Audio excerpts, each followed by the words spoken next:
Welcome to the 101 Sports Lounge, where I'm joined by our NBA experts, Darren Vaught, Stephen A. Harris, and Andrew Zung, to discuss what else but the NBA playoffs. And guys, the NBA playoffs has been awesome. We've only played like 2 games. So, a lot of lower seeds won game 1.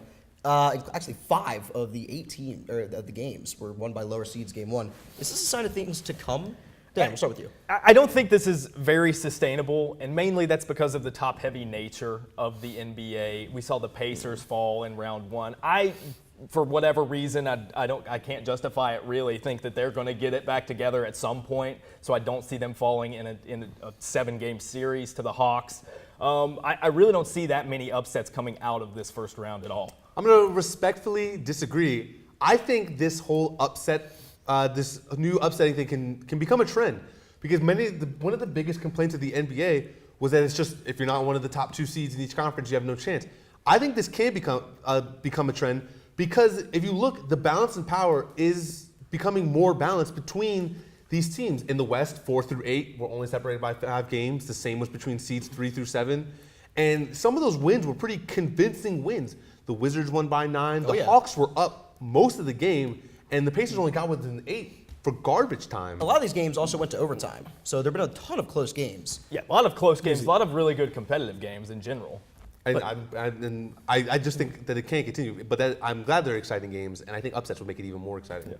I don't think it can continue. When you look at it, I think the top teams right now, the top 2 seeds in each conference, they're going to end up going to the finals. And even right now, do you really think a team like the Hawks will be able to beat the Pacers, even though they just whooped the Pacers? I know, but I think the Pacers can beat themselves. I don't think the Hawks can actually pull the upset off. Do you think so? They won't sweep or anything. It won't be like 5 games. I feel like someone's going to have to step up, like George. I mean, they can't. The Pacers are a shell of themselves. I know, but there's a reason. There's a Craigslist ad looking for Paul George's talent. There's a reason for that. That's a fact. And the internet said so his talent's gone. Hey, there's clearly something behind it. People aren't just making up these things for the sake of it. If the Hawks can keep playing like they did when they were up 15 late in the game and let them get within 10 in garbage time, that's the only reason why the game even seemed close. The score was not indicative of what it looked like. And the Hawks and the Pacers split the season series, and the Hawks whooped the Pacers in Indiana also during the regular season. They were 1-1 in their own arenas against each other. So it's not that the home team won each game.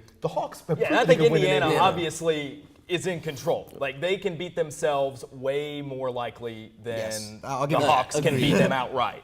But is there really much evidence to say that they can and I think even if they can beat the Hawks, which I think they still can, I still have them winning the series, but I think the Hawks can do it. If they can beat them, can they make it past the next round where they have to place the Bulls or Wizards, who both teams are significantly better than the Hawks were in the regular season? I'm with you guys. I'm not on the Pacers. So let's look at the West. How about Memphis? They played great against Oklahoma City last night. And then San Antonio and Dallas. I mean, Dallas was in complete control that entire game. And then San Antonio went on like a 19-0 run to close the game out. And even the top 2 teams, like the San Antonio Spurs and the Oklahoma City Thunder, who everybody thinks is untouchable. Everybody thinks is untouchable. No way those teams, or maybe there's a way, but you say they're guaranteed to make it out of the first round. And even they struggled. So with that being said, do you see more upsets coming out of the East or coming out of the West? I think it's got to be the East. Ultimately, I can only see one true seeding upset coming out of the West, and I've got Portland over Houston.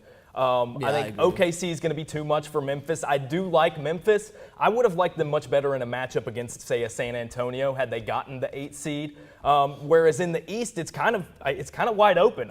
We could have 2 or 3 seed upsets. Toronto's the 3 seed. It's wide open. Oh, definitely. I'm only disagreeing because I just don't consider the East upsets, because I feel like they're all so even that they are kind of on a level. They're separated only by like seeding-wise, I guess you would say the East.